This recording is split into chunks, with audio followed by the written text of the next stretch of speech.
막상 집에 가가지고 나 혼자 운동을 해보려고 하면 이게 맞는 방법인지 제대로 하고 있는 건지 여러 가지 궁금증이 생기잖아요. 하나씩 좀 풀어보도록 할게요. 이렇게 운동해야 뱃살이 빠진다. 첫 번째는 어떻게 해야 될까? 어떻게 해야 되나요? 예. 유산소 운동과 근력 운동 중에 뭘 택해야 될까? 이게 항상 고민입니다. 예, 결론적으로 말씀드리면 적절한 비율로 같이 하시는 게 되게 중요한데요.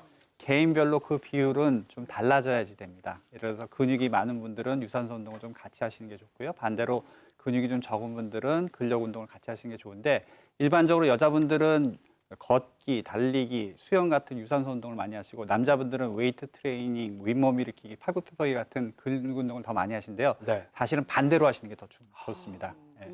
그래서 이게 내장 지방 같은 경우에는 유산소 운동을 통해서 잘 빼실 수가 있는데 여자분들이 많으신 피하 지방 같은 경우에는 단순하게 유산소 운동보다는 다이어트하고 근육 운동을 같이 하시는 게 좋거든요.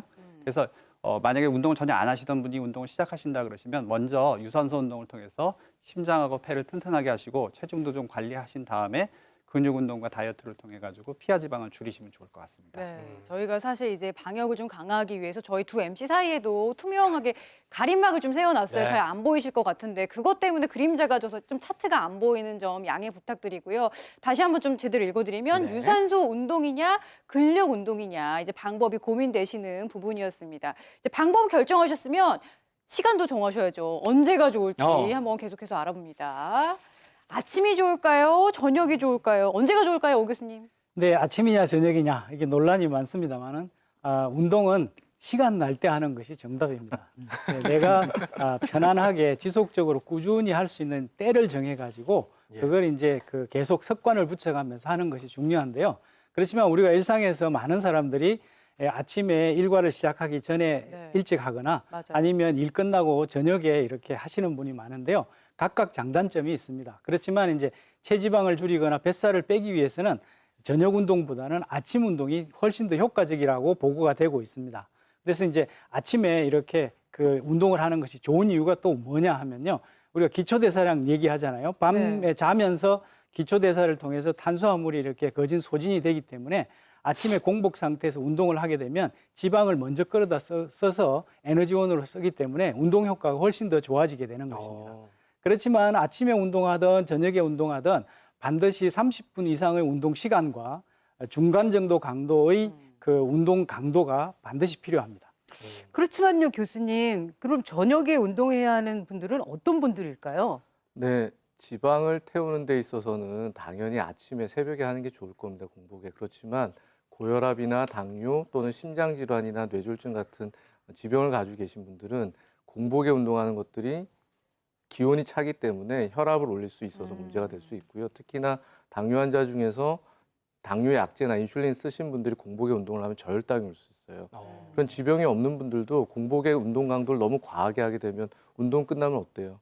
막 허기가 지잖아요. 네. 배고픔으로 많은 과도한 칼로리를 금방 먹게 되면 네. 운동으로 소모한 칼로리보다 더 많이 먹게 되니까 실제 체중 감량 효과가 떨어집니다. 그래서 지병을 가지고 계신 분들, 고혈압이나 당뇨 같은 지병을 가지고 계신 분들은 낮 시간에 운동하는 걸 조금 더 권장해드리고 특히나 운동 강도를 좀 올려서 하실 때는 식사 습관을 음식을 너무 한꺼번에 급하게 먹는 것들은 좀 자제하셨으면 합니다. 네, 질환이 있으신 분들은 더 주의해서 운동 시간 잡으셔야겠고요. 얼마나 해야 되느냐. 사실 저같이 게으른 사람은 이게 제일 궁금하긴 해요. 네. 길게 집중해서 해야 되느냐 아니면 짧게 여러 번 해야 되느냐. 예. 아, 맞아요. 저도 집에 그 자전거가 있거든요. 네. 근데 한 50분을 해야지 이게 운동 효과가 있다고 하는데 10분 동안이 지옥 같은 시간이에요. 20분 지나면 일단 포기가 되고 그때 네. 조금 땀이 나는데 그래서 저는 운동하는 건 약간 포기하려고 그러는데. 아닙니다. 어떤 운동도 체중을 줄이고 살을 빼는데 도움이 됩니다. 그렇지만 이제 일단 50분 이상 중강도로 하는 것이 좋다고 이렇게 얘기를 합니다. 그렇지만 지금 말씀하셨다시피 50분을 유지하기 굉장히 쉽지 않거든요. 네. 그래서 처음에 권하는 것은 30분입니다. 30분을 하는데 이것도 30분도 지금도 쉽지 않다고 하시기 때문에 네. 오전 오후로 15분씩 나눠서 하시거나 아니면 10분씩 3번을 나눠서 8주 이상 하시게 되면요. 30분을 연속해서 하는 것과 똑같은 효과가 나타나게 됩니다. 이것을 분할 운동, 스피릿 엑서사이즈라고 이렇게 얘기를 하는데요. 이렇게 하실 때 이제 4주마다 10분씩 증가시켜 가지고 네. 50분 이상 운동을 하시게 되면 왜 좋으냐면 네. 그때 에너지원으로 지방을 최대한으로 쓰기 때문에 그렇게 되는 것이고요.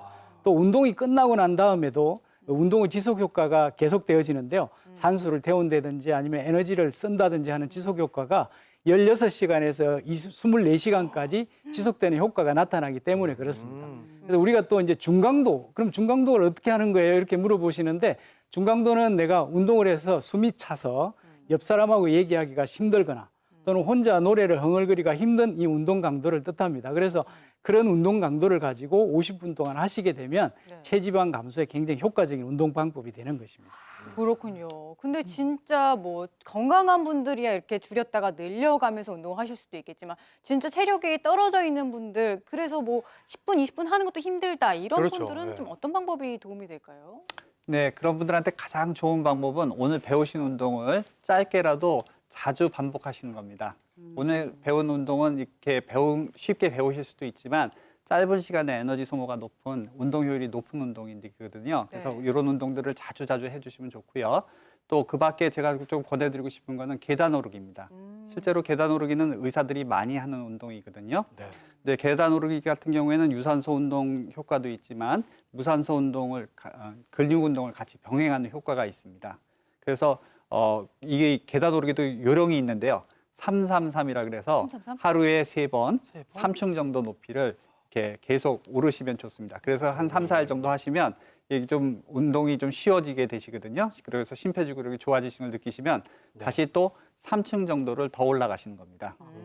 단지 계단 오르기 했을 때 조심하셔야 될 거는 올라갈 때가 문제가 아니라 내려갈 때 그렇죠. 관절에 무리가 갈 수 있기 때문에 조심하셔야 되고요.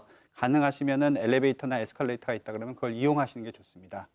만약에 살 빼는 게 목적이 아니라 자기는 건강을 위해서 좀 운동을 해야겠다고 생각하시면 그냥 집에서 두세 번 정도 하루에 두세 번 정도 이렇게 나누셔서 5분 정도 제자리 걷기만 해주셔도 효율적입니다. 네, 이렇게 해서 운동에 대한 다양한 궁금증들을 풀어봤고요. 이번에는 뱃살 관리에 도움되는 음식도 좀 소개해 드릴게요. 화면 함께 하시죠.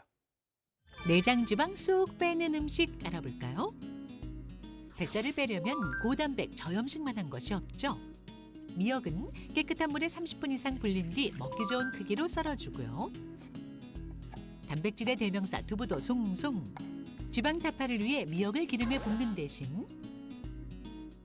미역 불린물을 그대로 사용하면 미역을 불릴 때 나오는 영양 성분을 함께 섭취할 수 있어서 좋습니다. 마늘과 두부를 넣고 저염식을 위해 소금 대신 간장, 참치 액젓으로 간을 해줍니다. 지방 함량이 적고 식이섬유가 풍부한 들깨가루까지 넣어주면 두부 들깨 미역국 완성! 다음은 착한 지방 샌드위치. 불포화 지방이 가득한 연어와 양상추, 양파를 먹기 좋은 크기로 썰어주고요. 양파는 물에 담가 매운맛을 제거해줍니다. 내장 지방을 없애려면 기름을 사용하는 달걀 프라이 대신 삶은 달걀을 사용하는 것이 칼로리 감소에 효과적이죠. 곡물 식빵은 정제되지가 않았고 또 이제 비타민, 식이섬유가 풍부해서 곡물 식빵을 사용하는 게 좋습니다. 구운 빵에 준비한 재료를 차곡차곡 쌓아주면 되는데요. 연어는 단백질이 많고 지방 연소에 도움을 주는 오메가3가 풍부하다고 합니다. 레몬즙과 소금, 후추로 간을 해주면 배부르고 맛있게 다이어트 할 수 있는 착한 지방 샌드위치 만들기도 간단하게 끝! 만들기 쉽고 간편한 음료로 지방을 태워볼까요? 단백질과 식이섬유가 풍부한 흰 강낭콩을 미리 불려두고요. 콩은 보통은 볶거나 삶거나 생으로 많이 먹잖아요. 근데 볶거나 생으로 먹는 것보다 삶았을 때 단백질 섭취 함량이 높아집니다. 삶은 콩과 호두, 우유를 넣고 갈아주면 되는데요. 흰 강낭콩 속 레시틴 성분이 콜레스테롤 수치를 낮추고 혈관 속 노폐물과 지방 배출에 도움을 준다고 합니다. 자, 마시면서 뱃살 빼기 쉽죠? 마지막으로 다이어트는 물론 위 보호까지 할 수 있는 음료인데요. 먼저 마의 껍질을 벗겨 큼직하게 썰어주고요. 바나나와 우유를 넣어 함께 갈아줍니다. 마의 끈적끈적한 뮤신은 위벽을 보호하고 지방의 침전도를 줄여 건강도 지키고 뱃살도 줄이는데 안성맞춤이죠. 짜잔! 굶는 다이어트는 이제 그만! 건강에 좋은 음식과 함께 복부 비만 탈출해보세요. 근데 아무리 도움이 되는 음식도 과하게 드시면 오히려 살찐다는 거 다들 알고 계시죠? 건강 상태에 맞게 적정량 활용해 보시고요.